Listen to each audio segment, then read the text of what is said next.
नमस्कार। अच्छा, कभी सोचा है कि ये जो बड़े बड़े उलझे हुए डेटा सेट्स होते हैं, इनके पीछे छिपी कहानियों को आखिर समझा कैसे जाए? आज हम यही करने वाले हैं। पाइथन का इस्तेमाल करके हम इन आंकड़ों को, इन नंबर्स को दिलचस्प तस्वीरों में बदलना सीखेंगे। सोचिए, हम हर रोज अनगिनत आंकड़ों और नंबरों से घिरे रहते हैं, है ना? सेल्स रिपोर्ट्स, क्रिकेट का स्कोर, मौसम का हाल, लिस्ट तो बस चलती ही जाती है। पर सवाल ये है कि क्या ये नंबर हमें वाकई में पूरी कहानी बताते हैं? ज्यादातर तो नहीं। तो फिर इन नंबरों के जाल से मतलब निकाला कैसे जाए? तो इसका जवाब है डेटा विजुअलाइजेशन। ये एक तरह की कला है, एक जादू है, जो उलझे हुए नंबरों को एक साफ सुथरी पलित तस्वीर में बदल देती है। एक ऐसी तस्वीर जिसे कोई भी बहुत आसानी से समझ सकता है, जैसे कि चार्ट्स, ग्राफ्स या फिर मैप्स। तो चलिए शुरू करते हैं। देखिए, आज का ज़माना है बिग डेटा का, और इस ज़माने में डेटा को समझना, सही फैसले लेने के लिए मतलब बहुत ही ज़रूरी है। और सच कहूँ तो नंबरों को तस्वीरों में बदलना ये अपनी बात को असरदार ढंग से कहने का एक सुपर पावर जैसा है। तो इस कला के लिए हमारे औजार क्या होंगे? चलिए, एक पल के लिए मान लेते हैं कि हम सब डेटा आर्टिस्ट हैं। तो एक आर्टिस्ट के तौर पर हमारा टूलकिट क्या है? वो है पाइथन, मैटप्लॉटलिब और पाइप्लॉट। ओके, तो पाइथन तो हमारी प्रोग्रामिंग भाषा है। ये वो ज़बान है जिसमें हम बात करेंगे। और मैटप्लॉटलिब क्या है? ये एक लाइब्रेरी है। लाइब्रेरी मतलब पहले से लिखे हुए कोड का एक पूरा कलेक्शन, जो हमारा काम आसान कर देता है। इसकी मदद से हम आसानी से बहुत ही शानदार 2D ग्राफिक्स बना सकते हैं। अब मैटप्लॉटलिब के अंदर ही हमें मिलता है पाइप्लॉट, और इसे समझने का सबसे अच्छा तरीका है इसे हमारा कैनवस और ब्रश समझना। जी हाँ, ये वही चीज़ है जो हमें आसान आसान कमांड्स देकर सुंदर 2D प्लॉट्स बनाने की आज़ादी देती है। ठीक है, अब इससे पहले कि हम कोडिंग की दुनिया में उतरें, एक छोटी सी पर ज़रूरी बात। हम अक्सर import matplotlib.pyplot as pl लिखेंगे। घबराइए नहीं, ये बस एक शॉर्टकट है, एक निकनेम समझ लीजिए, ताकि हमें बार बार वो पूरा लंबा नाम ना लिखना पड़े। चलिए, बहुत बातें हो गई, अब असली काम करते हैं। तैयार हैं? हम सिर्फ बस कुछ लाइनों के कोड से अपना पहला पहला चार्ट बनाएंगे। और पता है क्या, ये बहुत ही आसान होने वाला है। यहाँ देखिए जरा, बस 4 आसान सी लाइनें हैं। हमने क्या किया, ए और बी नाम की 2 लिस्ट बनाई, जिनमें कुछ नंबर्स हैं। फिर जो मैजिक लाइन है वो है pl.plot a, b।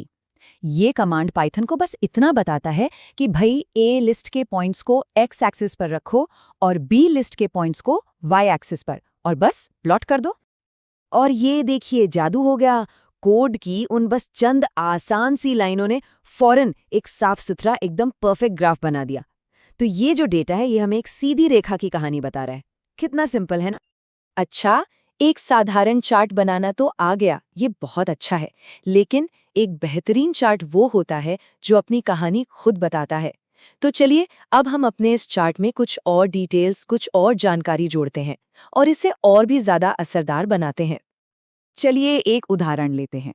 मान लीजिए कि हम क्रिकेट के हर ओवर में बने रनों का एक चार्ट बना रहे हैं। तो यहाँ देखिए, हम pl.x लेबल और pl.y लेबल जैसे बहुत ही आसान कमांड्स का इस्तेमाल कर रहे हैं।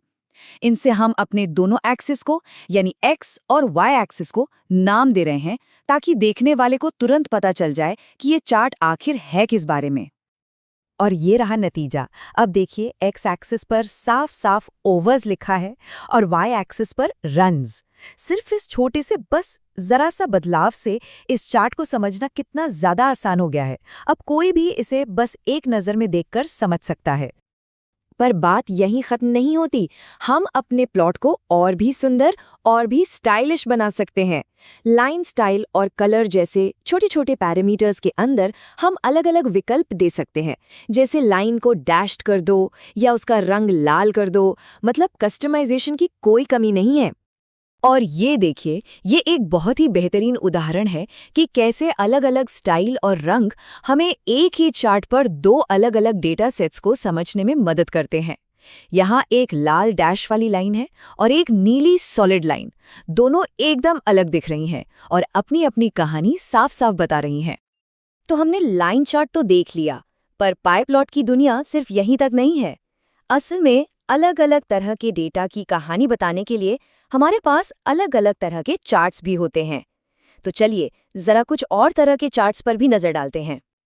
तो ये हैं बार चार्ट्स। ये तब बहुत काम आते हैं जब हमें अलग अलग ग्रुप्स या कैटेगरीज की मात्रा की तुलना करनी हो। इनके लिए ये एकदम परफेक्ट है। जैसे हमारा वही क्रिकेट वाला उदाहरण ले लीजिए, हर ओवर में कितने रन बने ये दिखाने के लिए बार चार्ट बेस्ट है। और ये हैं पाई चार्ट्स। इनका इस्तेमाल तब होता है जब हमें ये दिखाना हो कि एक पूरी चीज में से किसका कितना हिस्सा है, मतलब पार्ट्स ऑफ अ होल दिखाने के लिए। जैसे कि मान लीजिए किसी स्कूल के अलग अलग हाउस का कुल योगदान कितना कितना है। ये सब तो ठीक है, पर जरा सोचिए क्या होगा अगर हमें दो अलग अलग डेटा सेट्स की तुलना एक साथ अगल बगल करनी हो, तब क्या करेंगे? इसके लिए हम एक ही ग्राफ पर एक से ज्यादा बार चार्ट बना सकते हैं और इसका तरीका भी बहुत आसान है। लॉजिक ये है कि हम बार कमांड को 2 बार इस्तेमाल करेंगे, एक बार इंडिया के डेटा के लिए और दूसरी बार न्यूजीलैंड के डेटा के लिए। और बस दूसरे वाले बार को थोड़ा सा खिसका देंगे ताकि वो एक दूसरे पर चढ़ने के बजाय अगल बगल दिखें। और ये देखिए, नतीजा आपके सामने है। एक कितना जबरदस्त विजुअलाइजेशन है जो 2 टीमों के प्रदर्शन की ओवर द ओवर तुलना कर रहा है। देखने में कॉम्प्लेक्स लगता है, पर असल में बस कुछ और लाइनों के कोड से हम कितनी गहरी और कितनी विस्तृत कहानी बता पा रहे हैं। तो आज की बातचीत से मुख्य बातें क्या निकल कर आती हैं? पहली, डेटा विजुअलाइजेशन उलझे हुए नंबरों को साफ सुथरी कहानियों में बदल देता है। दूसरी, पाइथन के मैटप्लॉटलिब और पाईप्लॉट ये बहुत पावरफुल हैं, पर सीखने में काफ़ी आसान भी हैं। तीसरी, हमने देखा कि कितने सिंपल कोड से लाइन, बार और पाई चार्ट बनाए जा सकते हैं।